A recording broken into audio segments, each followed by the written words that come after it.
Hallelujah. एक बार और फिर आ चुका हूं आपके सामने। आशीष राजकुमार गुजरात की धरती से बोलता हूं। सबका भला और सबका विकास हमेशा चाहता हूं। कभी किसी का बुरा नहीं चाहा और कभी चाहेंगे भी नहीं। जो बुरा करेंगे उसको हम डांटे सिवाय छोड़ेंगे नहीं। और हालांकि आपके सामने कुछ और बातों को हम लाने के लिए कोशिश कर रहे हैं और आगे को आपको बढ़ना चाहिए।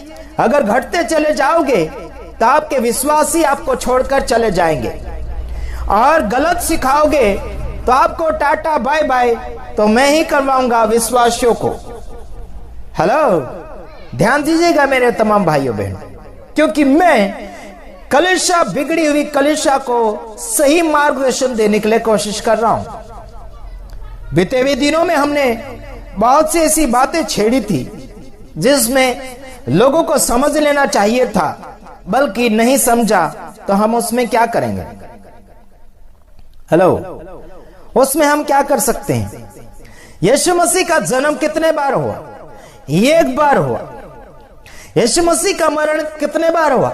एक बार हुआ। यीशु मसीह का पुनरुत्थान कितने बार हुआ? एक बार हुआ। समझ में आ रहा कि नहीं आ रहा?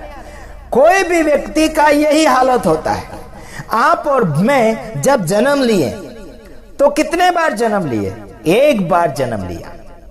और मरोगे तो कितने बार मरोगे? हाँ जी, शरीर के हिसाब से एक बार मरोगे। हाँ जी, लेकिन बाइबल में दो मरण बताता है, यानी कि संसारिक और आत्मिक। हाँ जी, हम अभी ये सीख रहे हैं कि एक बार मरना है, एक बार पैदा होना है और एक बार न्याय होना निश्चित है। ऐसे कलाम में लिखा गया है, एक बार जन्म, एक बार मरण, एक बार न्याय। तो फिर ये लोग जो बिना जाने बिना समझे जो कर रहे हैं, यीशु मसीह का जन्म बार बार, हाँ मैं क्या बोल रहा था आपको, एक बार जन्म होता है, एक बार मरण होता है, एक बार न्याय होता है। समझ में आ रहा है कि नहीं आ रहा है? किसी का भी बर्थडे नहीं मना सकते हैप्पी बर्थडे करके, जन्मदिन मुबारक करके। किसी का भी सालगिरह नहीं कर सकते, क्योंकि एक बार शादी होती। लोग कर रहे हैं ना आजकल संसार भर में, सालगिरह की एक जन्मदिन रखते हैं या मीटिंग रखते हैं, है ना, और जन्मदिन की तारीख रखते हैं। मतलब बार बार जन्म नहीं होता मेरे भाइयों बहनों। एक बार बचपना आया, बार बार नहीं आएगा। समझ में आ रहा कि नहीं आ रहा? एक बार जन्म होता है, उसके बाद में वो जीना शुरू करता है ना। वो देखो, जन्म के बाद जीना, है ना, जीने के बाद मरना, मरने के बाद न्याय होना निश्चित है। इन बातों को मद्देनजर रखो। बीच बीच में हर साल सालगिरह, हर साल जन्मदिन, हर साल हैप्पी बर्थडे कर रहे हैं, हर साल क्या क्या कर रहे हैं। मैं आपको इतना बताना चाहता हूं, प्रभु में अगर जी रहे हैं तो सही ढंग से जियो। इन त्योहारों और सनों या फिर सालों या महीनों या समयों के पीछे बार बार मत पड़ो। कहते चला आ रहा हूं, फिर भी आपको समझ में नहीं आ रहा है तो मैं क्या करूं उसमें? मेरी गलती 5 पैसे की नहीं है, 5 पैसे की नहीं है। अगर कोई बता दे गलती, है ना, अगर कोई बता दे गलती, क्या से क्या इनाम दे दूंगा उनको मैं। हाँ, क्या आपको नीति वचन पढ़ना आता है? नीति वचन नियत को बदलता है। सुलेमान के द्वारा हमें कुछ वचने मिल रहे हैं, तो ध्यान दीजिएगा। सुलेमान के द्वारा हम कुछ बातें सीख लेते हैं। दाऊद के पुत्र, इजराइल के राजा सुलेमान के नीति वचन, किसके वचन है? सुलेमान के नीति वचन। यहां परमेश्वर के वचन की बात नहीं कर रहा मैं, सुलेमान के नीति वचन की बात कर रहा हूं, जिनके यानी कि इनके द्वारा पढ़ने वाला बुद्धि और शिक्षा प्राप्त करे और समझ की बातें समझे। क्या समझे? समझ की बातें समझे। पढ़ने वाला क्या क्या करेगा? बुद्धि प्राप्त करेगा और समझ प्राप्त करेगा और समझ की बातें समझेगा। आज लोगों के अंदर समझ नहीं है, बुद्धि नहीं है, और क्या नहीं है? शिक्षा नहीं है। ये कमी होने के कारण इंसान ठोकर खाते चला जा रहा है, दूसरे की बुद्धि के अनुसार जी रहे हैं, दूसरे की समझ के अनुसार चल रहे हैं और दूसरे के ही शिक्षा के अनुसार चलते चले जा रहे हैं। जो परमेश्वर का वचन आपको जो शिक्षा दे रहा है, परमेश्वर का वचन जो बुद्धि दे रहा है, उसकी ओर ध्यान नहीं लगाया जा रहा है। इसलिए आज मैं आपको सुलेमान यानी नीति वचन की बातें आपके सामने ला रहा हूं ताकि आप कवरेज में आ जाएं। और तीसरा वचन, और काम करने में प्रवीणता और धर्म, न्याय और सिधाई की शिक्षा पाए।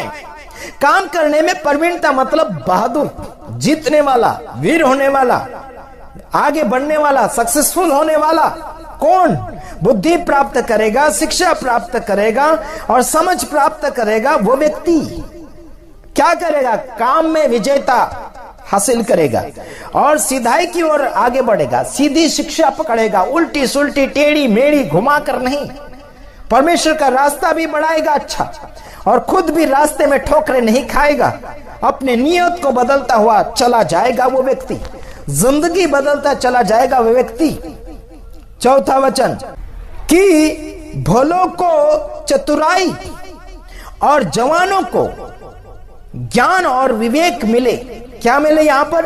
कि भोलों को चतुराई और जवान को ज्ञान और विवेक मिले। क्या मिले? भोलों मतलब अच्छे व्यक्ति को, अच्छे काम करने वाले को, अच्छा शिक्षित व्यक्ति को आत्मिक जीवन में उसको क्या मिले?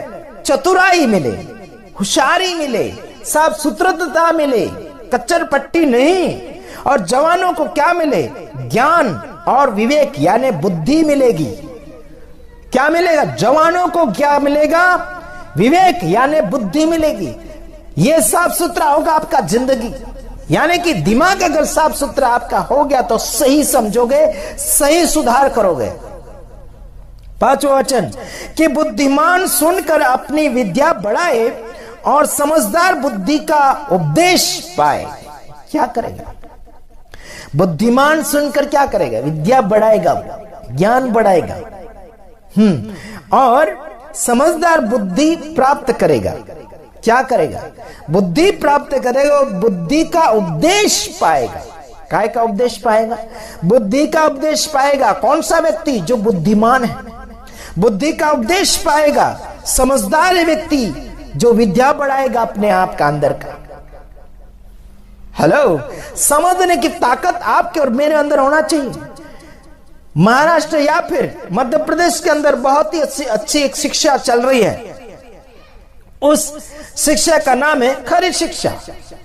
बॉम्बे के अंदर से भी कुछ लोगों ने खरी शिक्षा स्टार्ट किया है ना, उनका भी नाम है खरी शिक्षा, यानी कि मसीह मंथन।